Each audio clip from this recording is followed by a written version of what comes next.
Mungkin ada yang nganggap saya itu macan ompong di Pertamina karena nggak jadi dirut. Tapi kalian tunggu, waktu akan berputar. Semua catatannya akan saya pegang. Satu hari ganti rezim, kok penjarain kalian semua. Ahok, jangan ngotot kamu. Emang lu siapa sih? Siapa sih lu di Indonesia ini, Ahok? Ngotot kayak apa lu? Lu nggak ada apa-apanya kok. Kalau rezim betul-betul mau membereskan negeri ini dari korupsi di migas dan Pertamina, saya berani jamin saya dengan data ini akan penjarakan kalian semua. Tapi gayamu itu ngotot-ngotot. Aduh, Ahok kamu.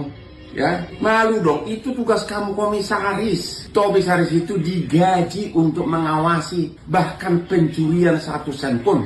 Aduh, Hotman Paris sekarang nyerang Bang Ahok lagi. Lu maunya apa di negara ini? Udah bener, Pak Ahok itu ngebuka semua data-data tentang korupsi. Kok lu yang sewot? Lu sebenarnya gimana sih? Sebenarnya lu pendukung koruptor atau gimana ini Hotman Paris? Hah? Serang sana, serang sini, kondisi sakit loh. Lu fokus berobat Hotman Paris, napas lu aja udah tersengal-sengal. Ya, nggak usah ngurusin negara ini dulu, berobat dulu. Ya, nanti lu akan berhadapan sama gue di segala urusan pengacara. Tenang, gue nggak akan tinggal diam. Gue pasti akan melawan lu di semua kasus. Kasus yang lu pegang, kalau ada yang nyuruh gue lawan lu, gue akan lawan. Ingat Hotman Paris, lu akan gue kejar sampai manapun. Ya, kalau Pak Ahok nyuruh gue jadi pengacara, lu gue kejar Hotman Paris. Ya, karena dalil-dalil hukum lu ngaco. Gue bukan pengacara tipe-tipe penyuap, ya. Gue pengacara asli berpikir pakai otak, ya. Pak Ahok bersih begitu, lu hina-hina Hotman Paris. Aduh, lu sama gue aja kalah. Lu sekarang nyerang orang lagi. Lu urusin dulu sama gue. Hah? Urusan lu sama gue belum selesai. Hotman Paris, nggak usah nyenggol-nyenggol Pak Ahok, ya. Ingat, Pak Ahok itu orang jujur. Ingat, Ahok orang jujur, ya. Makanya banyak orang nggak seneng. Udah, Hotman Paris, lu berobat dulu, napas lu udah sengal-sengal tuh. Sekarang Ahok teriak-teriak akan membongkar kasus Pertamina. Dia mau sebagai saksi di kejaksaan. Pertanyaannya, berarti dia punya bahan yang sangat banyak untuk dibongkar. Ya kenapa dulu dia tidak bongkar? Kalau sekarang dia punya bahan untuk dibongkar, kenapa dulu dia tidak bongkar? Kan Ahok udah teriak dari 2020, cuman gak ada yang gubris aja waktu itu. Malah dilawan sama salah satu politisi Gerindra yang adalah anggota DPR RI. Siapa dia? Pak Andre Rosiade. Beliau meminta untuk Presiden Jokowi saat itu copot Ahok karena dianggap buat kegaduhan. Usulan anggota DPR Andre Rosiade agar Presiden Jokowi mencopot Ahok dari posisi Komisaris Utama Pertamina mendapatkan kritikan dari PDI Perjuangan. Komisaris Utama PT Pertamina Basuki Cahayapurnama atau Ahok membeberkan sejumlah masalah di tubuh Pertamina. Ahok menyatakan ada persoalan yang dihadapi Pertamina, mulai dari urusan gaji hingga tata kelola perusahaan yang tidak efisien. Bang Andre ini punya komentar yang cukup keras, mengusulkan agar Ahok dicopot dari jabatannya sebagai Komisaris Utama Pertamina. Sebetulnya apa sih yang melatar belakangi sampai Abang mengeluarkan statement seperti itu? Apa yang salah sih sebetulnya? Pak Ahok ini mengeluarkan kegaduhan-kegaduhan baru lagi yang memberikan citra negatif kepada Pertamina. Di mana data yang disampaikan oleh Pak Ahok pun saya anggap tidak valid. Berbeda dengan data yang kami miliki. Contoh ya, kita buka satu persatu. Pak Ahok bilang banyak maling di Pertamina. Kalau memang banyak maling di Pertamina, ya monggo. Pak Ahok laporkan ke KPK, ke polisi, dan Kejaksaan Agung. Ya, laporkan. Ya, terbukti kan hari ini. Korupsi luar biasa kan di Pertamina. Kita dukung Ahok lah ya. Doakan Ahok supaya Ahok kuat dan membongkar kasus korupsi di Pertamina. Ini bisa jadi lebar kemana-mana kasusnya kok dibongkar. Saya senang banget ini. Saya kasih tahu gini ya. Saya agak emosi nih soal ini. Saya di sini bukan mau mendefend Pertamina atau siapapun. Saya ingin masyarakat tuh mengerti bahwa akar masalah Republik Indonesia adalah korupsi dan kemunafikan. Kamu sebagai komisaris bertahun-tahun, kalaupun kamu tidak salah, tapi itu adalah suatu kegagalan kamu sebagai komisaris. Ya, itu adalah kegagalan kamu sebagai komisaris. Jadi kalau kamu memang gentleman, kembalikan semua gajimu sebagai komisaris utama Pertamina, bagikan kepada rakyat miskin. Dan nggak usah terlalu pansos lagi. Nggak mungkin kau terpilih jadi presiden. Yakin saya, nggak akan ada atau nggak akan banyak yang milih kamu jadi presiden. Karena sebagian besar warga Indonesia golongan Tionghoa pun nggak suka sama kamu. Jadi jangan ngotot lagi sekarang kemana-mana, ngotot. Ayo, dan salam untuk istrimu yang sekarang dan juga untuk mantan istrimu. Istriku masih ada, baru satu dan hanya satu. Ini permainan sudah lama yang masing-masing penguasa tidak mau stop. Makanya kenapa orang takut saya jadi dirut, demo-demo. Kalau saya jadi dirut, saya bisa langsung pecat tuh dirut subholding. Karena untuk ke notaris saya yang putuskan. Dan saya tidak pernah takut sama menteri BUMN manapun. Sama saya benar. Kenapa saya dikurung, tidak boleh jadi dirut? Janjikan saya jadi dirut untuk membereskan. Makanya saya hanya bisa melakukan sebatas bisa saya awasin. Ahok sama sekali tidak ada peran apapun membuat kasus mega korupsi Pertamina ini terbongkar. Justru itulah yang aku tanyakan. Sekarang tiba-tiba Ahok ngoceh di mana-mana, akan jadi saksi di kejaksaan. Saya siap bongkar. Itu yang saya tanya.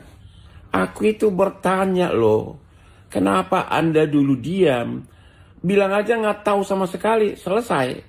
Saya bukan orang yang mau numpang hidup, nikmatin gaji besar, dan hasilnya jelas kok. Anda menanyakan apa fungsi saya sudah lakukan. Sebagai komod. Sepanjang sejarah Pertamina, dibandingkan dulu masih ekspor minyak $100 per barrel, tidak pernah capai keuntungan, pernah saya capai. 2, sekian miliar dolar udah melampaui keuntungan mereka dulu. Berarti borosnya minta ampun kan? Ya. Nah sekarang saya tanya, orang mana nuntut saya, apa yang lo lakukan? Saya udah lakukan terbaik untuk Pertamina. Kenapa nggak bisa sikat semua? Lo kasih gua dirut dong kayak gojek gubernur. Gua pecat-pecatin tiap minggu. Kasih Anda kekuasaan ya Pak? Iya, lu nggak nurut gua pecatin lo. Makanya saya kenapa begitu ngotot ke LKPP. Saya dengar isunya, kita butuh 800.000 lah, kira-kira BBM dan minyak mentah impor. Isunya itu bisa bagi-bagi sampai $2-4 per barrel. Per barrel. Nah kalau yang paling berkuasa dapat $2 per barrel, itu 1,6 juta. Makanya saya bilang, pemerintah saat ini, kalau tidak mau memperlakukan e-katalog di LKPP pengadaan bahan migas, saya berani jamin cuma mau ganti pemain. Ada yang mau makan itu uang. Oke. Saya mau tegaskan seperti itu aja. Saya lagi di Singapura, panas lihat gaya lu ngotot di semua medsos. Aku kok malahan greget ya lihat Hotman Paris ini. Kok dia yang keberatan dengan statementnya itu Pak Ahok. Seharusnya sebagai masyarakat dia mendukung dong supaya proyek ini dibongkar habis sama Pak Ahok. Kok dia yang keberatan? Aku jadi curiga nih ya kan. Jangan-jangan dia juga ikut menikmati hasilnya ya kan. Dia loh dalam keadaan sakit. Dengan emosinya dia itu berkomentar seperti itu. Ayo coba Anda bayangkan. Seharusnya kan dia fokus dengan kesehatannya dulu. Ibarat orang bekerja di sebuah perusahaan, kemudian dia ingin menjadi pahlawan kesiangan dengan membongkar bobroknya perusahaan tempat di mana dia bekerja. Dia mencari makan untuk anak istrinya. Dia pasti mikir-mikir, Pak. Kalau nggak dikucilkan atau diberhentikan, itu sudah pasti, Pak. Begitu juga dengan Pak Ahok. Sekarang dia sudah tidak menjabat sebagai komisaris utama di Pertamina. Dia tidak punya tendensi, tidak punya kepentingan apapun.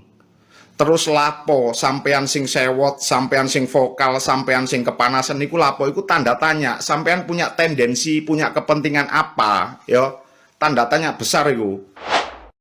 Assalamualaikum warahmatullahi wabarakatuh. Jumpa lagi dengan saya di Camp TV Channel. Barusan kita saksikan ya video dari Bang Hotman Paris yang merespon soal ya statement-statement Ahok yang ikut membongkar ya adanya korupsi, mega korupsi di Pertamina ya. Dan yang menjadi pertanyaan kita dan para netizen, kenapa Bang Hotman Paris kok jadi uring-uringan dan seolah kepanasan ya? Semenjak Ahok muncul di televisi, muncul di YouTube mengenai kasus Pertamina ini ya. Dan yang menjadi pertanyaan besarnya itu, kenapa Bang Hotman Paris kok bukan malah membantu mendukung kalau Ahok memang punya data-data ya silakan diungkap ke kejaksaan atau menjadi saksi di Kejaksaan Agung ya, supaya kasus ini menjadi terang benderang. Tetapi yang anehnya, seolah-olah Bang Hotman Paris ini panas ya. Panas atau ketar-ketir. Masalahnya Bang Hotman Paris posisinya ini lagi di Singapura sedang berobat. Tetapi kok ya sempet-sempetnya ya merespon statement dari Ahok atau video-video dari Ahok ya. Ini kan menjadi pertanyaan besar, kenapa mesti Bang Hotman yang panas gitu loh. Jadi, dan Bang Hotman menanyakan di video-video Bang Hotman, bahkan Bang Hotman ini banyak sekali videonya, nggak cuma satu. Sambil tiduran, sambil berdiri, sambil jalan, bahkan sesudah di luar gedung pun terus merespon statement-statement dari Pak Ahok ini ya. Dan Bang Hotman menanyakan kenapa Ahok kok baru merespon sekarang, baru mau bongkar-bongkaran sekarang. Dari dulu kemana aja setelah sekian lama di Pertamina. Dan ini mungkin Bang Hotman lupa ya, bahwa dulu di tahun 2020 itu Ahok juga membeberkan tentang carut-marutnya manajemen di Pertamina, dan juga Ahok mengatakan bahwa banyak sekali maling-maling di Pertamina. Itu dulu di tahun 2020, bahkan sempat viral karena direspon langsung ya oleh politisi Gerindra kala itu Bang Ade Rosiade ya, dan sempat diwawancara di acara TV dan menjadi perdebatan ya. Bahkan yang menjuluki Ahok adalah komut rasa dirut itu ya Bang Andre Rosiade yang kemarin juga disinggung oleh Ahok ya, soal Anda tahu kan politisi yang mengatakan saya ini komut rasa dirut, ya ternyata ya Bang Andre Rosiade yang mengatakan hal itu. Jadi bukan hal baru, bukan ujuk-ujuk setelah ada korupsi di Pertamina diungkap oleh kejaksaan, terus Ahok seolah-olah cari panggung, cari perhatian. Enggak. Ahok sudah dari dulu tahun 2020 sudah viral. Bahkan pertama Ahok masuk pun banyak sekali yang menghadang. Jadi bukan sekarang-sekarang ini Ahok kritis ke Pertamina. Dari dulu. Cuman sayangnya Ahok ditempatkan di komisaris utama atau komut, bukan di direktur utama yang bisa berwenang untuk memecat para direksi atau direksi-direksi subholding ya, yang memang melakukan ya diduga melakukan pengoplosan Pertamax ya, Pertalit menjadi Pertamax ya, yang itu. Dan ya memang kalau memang kita tidak tahu apa sejarahnya atau ininya bagaimana, ya memang seolah-olah kayaknya kok baru kali ini, kemana aja kemarin, kan Anda komisaris di BUMN. Dulu tahun 2020 Ahok sudah mengungkapkan semuanya tentang gaji pegawai-pegawai Pertamina yang luar biasa besar, dan juga tentang apa lagi ya, maling-maling banyak benar di Pertamina. Dan akhirnya sekarang terbukti kan, bahwa di Pertamina ini memang banyak maling-malingnya. Dan perlu jadi catatan ya, dulu ketika tahun 2020 Ahok mengeluarkan statement bahwa di Pertamina ini banyak malingnya. Dari semenjak saat itu, ini cerita Ahok ya, dari saat itu selama 7 bulan Ahok tidak ditegur oleh Presiden Jokowi itu. Dan akhirnya para direksi subholding yang kemarin-kemarin sempat takut sama Ahok, mulai pada melawan nih. Karena tahu, mereka pun tahu kalau komisaris utama itu tugasnya hanya mengawasi.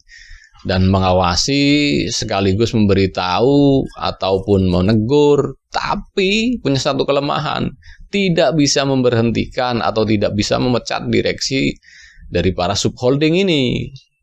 Jadi ya itu, Ahok pun kecewanya di situ. Saya dijanjikan dari Dirut untuk bersih-bersih, tetapi dikunci ini, sengaja dikunci, diletakkan di komisaris utama. Dan memang Ahok pun tetap, namanya Ahok itu orang yang jujur dan bersih. Dia nggak mau begitu aja, nggak mau diam begitu aja. Dia tetap berusaha menutupi celah-celah yang bisa dimasuki oleh para koruptor ini, para maling-maling ini. Dan itu Ahok lakukan ketika masih menjadi komisaris utama di Pertamina ya. Dan hanya itu yang bisa dilakukan Ahok karena memang sangat kuat sekali tekanan-tekanannya. Dan Ahok juga mengatakan semua sudah dilaporkan ke Menteri BUMN, dilaporkan ke atasannya lah, pasti sudah dilaporkan dan sudah di meeting kan, tetapi memang nggak ada Nggak ada istilahnya, nggak ada tindakan apapun dari pucuk pimpinan, yaitu presiden yang kala itu dipimpin oleh Presiden Jokowi ya, yang notabene yang menempatkan Ahok di Pertamina juga Presiden Jokowi.